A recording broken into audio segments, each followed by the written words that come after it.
Welcome to the Fog Podcast. Today, let's talk about grace and mercy, not just the church words you hear tossed around, but the real stuff that keeps us from losing our minds and getting what we actually deserve. Grace and mercy are like the spiritual twins that roll deep with you everywhere you go. One handles the punishment you should have gotten, and the other hands you a blessing you didn't even earn. Mercy says, you messed up, but I'm not going to crush you for it. And grace says, and by the way, here's something amazing anyway. That's wild, right? Like imagine wrecking your car, and instead of your insurance going up, they upgrade you to a better ride. That's grace. And then on top of that, nobody yells at you for crashing. That's mercy. Now, according to the word, grace is undeserved favor.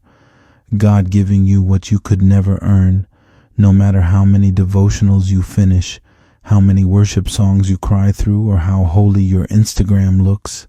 And mercy is compassion, God withholding what you really did earn, the consequences, the weight, the judgment.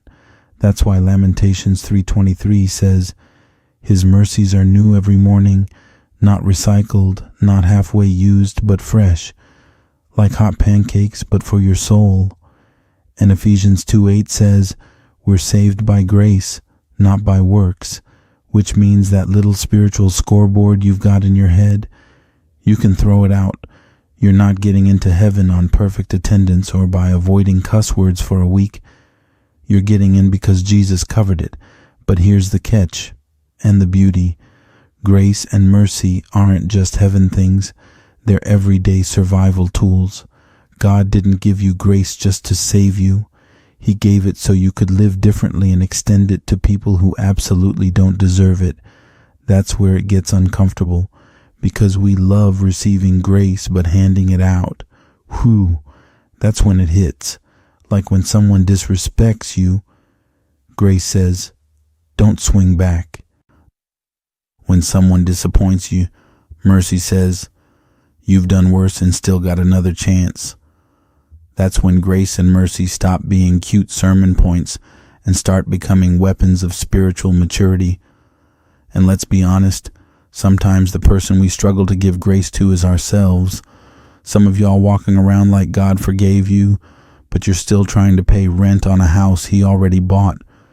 You keep reliving what you did, who you hurt, what you said, and God's like, I covered that. I buried that. I don't even bring it up. But you do, over and over. You treat grace like it's on a trial basis and mercy like it's gonna run out. But hear me, God's grace isn't fragile.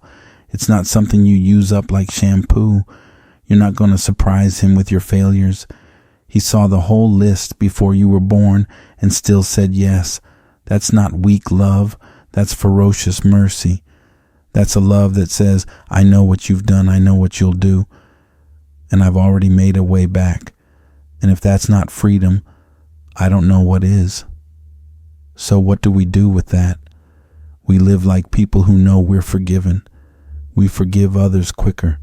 We stop acting like spiritual security guards trying to keep people out of a kingdom we barely got into ourselves. We start checking our pride, our judgment, our petty, and we let the grace of God retrain our reactions.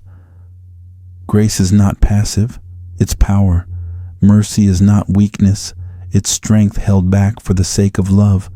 And when we get that, really get it, it changes everything. The way we parent, the way we deal with stress, the way we talk to the annoying people at work, the way we even talk to ourselves. So today, don't just be thankful for grace and mercy, use them. Let grace remind you that you're still called, even after the worst week. Let mercy help you breathe when you feel like you're drowning in guilt, and then go give that same breath to somebody else. Grace is a gift, mercy is a mirror. They both lead us to Jesus, not because we deserve it, but because He refuses to leave us where we are. That's real love. That's kingdom living. And that, my friend, is why we're still standing. Thank you for joining me today. Until next time.